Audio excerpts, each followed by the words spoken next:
उत्तर प्रदेश की सियासत में पिछड़ा दलित समीकरण नया नहीं है, लेकिन इस बार भाजपा ने इसे अपने एजेंडे में कुछ अलग अंदाज में शामिल किया है। विपक्ष के पीडीए फॉर्मूले में पिछड़ों को खास जगह मिलने के बाद अब भाजपा दलित वर्ग को साधने की तैयारी में जुट गई है। पार्टी के अंदर मंथन चल रहा है कि प्रदेश अध्यक्ष की कुर्सी किसी दलित नेता को सौंप दी जाए। अब फैसला सिर्फ प्रतिनिधित्व देने के लिए नहीं, बल्कि 2027 के विधानसभा चुनाव के लिए जमीन तैयार करने का भी हिस्सा है। जनसंघ से लेकर अब तक भाजपा में प्रदेश स्तर पर कोई दलित अध्यक्ष नहीं बना है। पार्टी के भीतर इस पर लगातार चर्चा होती रही कि दलितों को संगठन के शीर्ष पदों पर भी जगह मिलनी चाहिए। उत्तर प्रदेश की सत्ता में दलित और पिछड़े वर्ग की भूमिका निर्णायक होती रही है। ऐसे में इन्हें साधे बिना भाजपा के लिए 2027 की राह आसान नहीं होने वाली।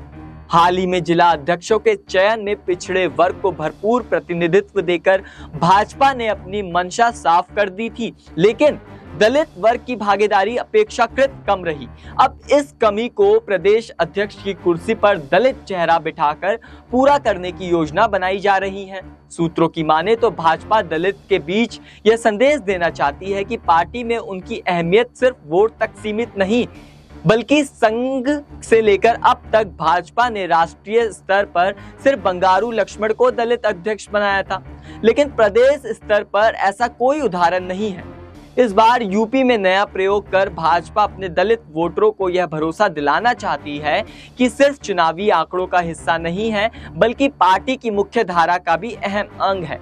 भाजपा का कोर वोट बैंक माने जाने वाले खतिक और वाल्मीकि समाज को विशेष महत्व दिया जा रहा है।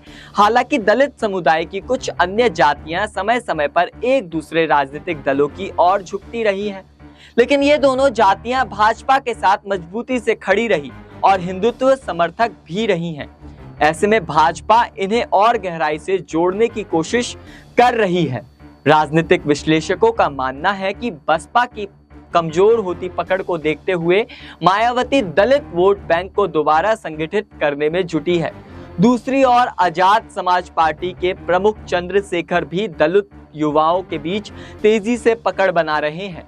भाजपा चाहती है कि प्रदेश अध्यक्ष पद पर दलित चेहरा लाकर बसपा और चंद्रशेखर की संभावनाओं को कमजोर किया जाए और दलित मतदाताओं को अपने पाले में बनाए रखा जाए।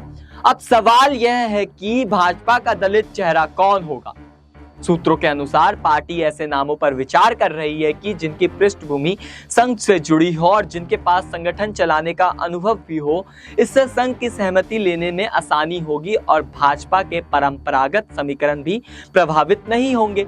अब देखना दिलचस्प होगा कि क्या भाजपा इस बार वास्तव में किसी दलित नेता को प्रदेश अध्यक्ष बनाकर नया इतिहास रच देगी या फिर सिर्फ सियासी कयासों तक ही सीमित रहेगी। ये बात सवाल यह भी है कि क्या यह रणनीति भाजपा को 2027 में सत्ता की कुर्सी तक पहुंचाने में मदद करेगी या यह भी महज एक चुनावी प्रयोग बनकर रह जाएगा। फिलहाल इस मुद्दे पर इतना ही। मेरा नाम प्रवीण उपाध्याय है और आप देख रहे हैं नेक्स्ट 9 पॉलिटिकल बाइट।